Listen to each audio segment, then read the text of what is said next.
經濟財政司司長譚伯源表示，下個星期同6間博企開會嘅時候，會要求各間公司交代喺人力資源方面有冇出現唔規則嘅情況。博彩企業員工協會嘅代表朝早約見譚伯源，要求協助被裁嘅員工，又反映外勞同過界勞工泛濫，令到本地人失去晉升機會。黃彩晶報道。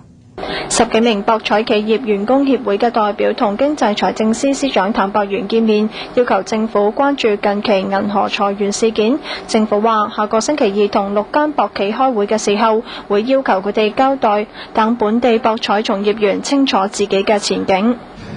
我哋會提出一個比較強烈嘅要求咧，就係希望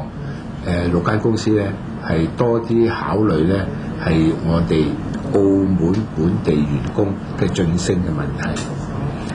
我哋希望咧6間公司咧都可以咧係提出一啲咧係本地員工嘅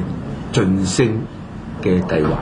被問到賭場裁員事件會唔會陸續發生，譚伯源話：本澳博彩業仍然處於健康發展階段，短時間之內都睇唔到賭台數目有縮小嘅趨勢，亦都唔認為裁員事件係由內地收緊自由行引致。咁對於受影響嘅員工，政府話會盡力提供協助，喺短期內開設提升技術同管理水平嘅課程，等博彩從業員就到。咁協會代表話滿意政府嘅回應。近期發生嘅個案嚟講呢，係有一個好積極嘅回應咯，尤其係對於係而家係